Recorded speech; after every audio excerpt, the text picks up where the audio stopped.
खुलुमबाय मिरु इउपिपिएल लाइमोन हान्जानि जानानै बे समाव आङो जोंनि बिटिआर हालामाव रायजो जानाय साफ्रोमनिसिमबो मागो दमासिनि गाहाम हामलायथिखौ आंनि गोसो गोरबोनिफ्राय बयनिसिमबो आङो जासिहरग्रोदोङो आरो बे समाव आङो आरज गाबदोङो जे 2021 मायथाइया जाहाथे जोंनि साफ्रोमनिबो जिबनाव गोजोन खौसेथि आरो अनलायनायखौ लाबोयो आरो आफा इसोरनाव आरज गाबदोङो जे बे 2021 मायथाइया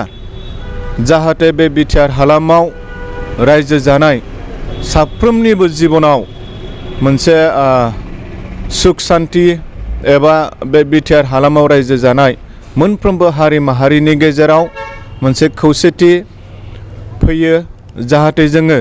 शान्तिखौ जोङो एस्टाब्लिश खालामनो हायो आरो दिनैनि बे मागो दमासिनि गेजेरजों आङो बेखौनो बुंनो हास्थायदोङो जे जों जे बे मागो दमासि जे फोरबोखौ जोङो दिनैनिफ्राय जोङो जागायजेननानै जोङो फालिगोन बे मागो दमासिनि गेजेरजोंनो जाहाथे जोंनि गेजेराव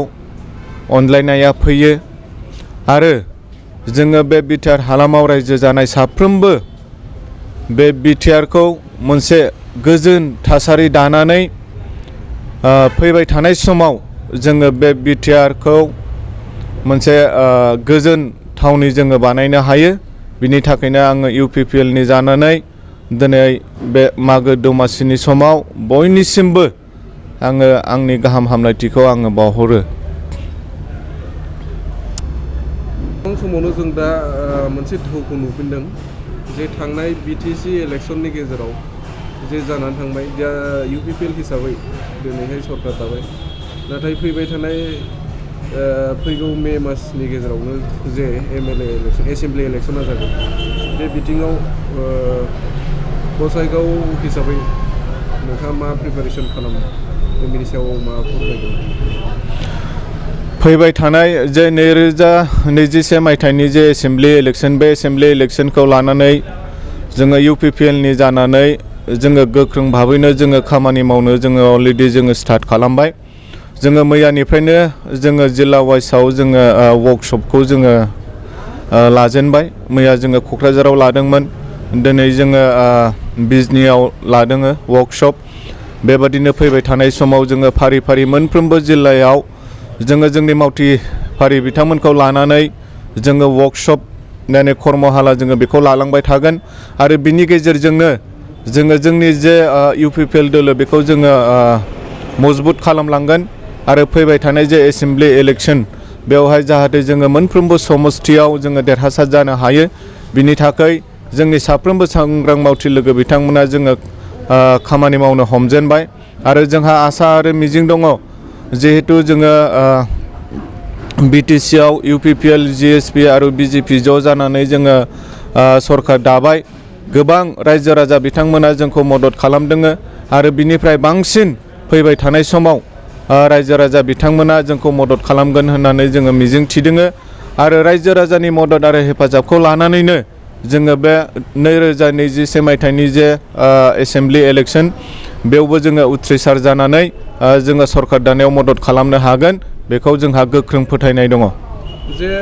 बे समावनो जों नोंथांनिफ्राय थांनाय बिटिसि इलेक्सनाव 5 नं सराइबिल समस्तियाव नोंथाङानो बिजाथि जानो गोनांमोन नाथाय माखासे खारननि थाखाय नोंथाङा निफ्राय फैनाय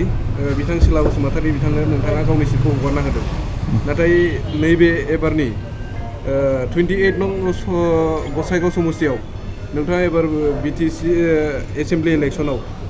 बिजाथि हिसाबै गसंनो प्रिपारेसना माबायदि दं जों बेखौबो मिथिनो लुबैदों नोंथां। थांनाय बिटिसि इलेक्सनाव हय सराइबिल समस्तियाव जोङो दोलोनि मोनसे हाइ कमान्डनि अर्डारखौ मानिनानै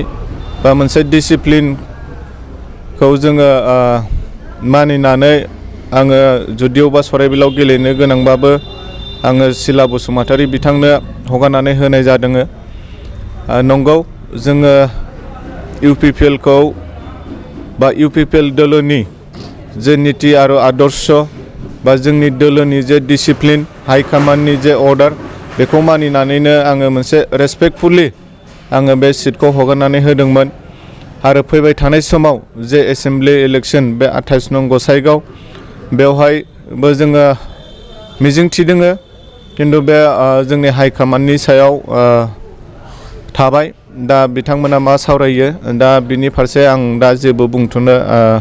आङो हास्थायाखै बेखौ समजों लोगोसे सम फैयोब्ला जोङो बेखौ नोंथांमोननो फोरमायगोन। नोंथाङा जे बिजाथि हिसाबै गेलेनायावहाय बेसेबां आखा-फाखा जेनेबा बे फारसे एसे बुंनो नंगौ गमामायैनो जिहेतु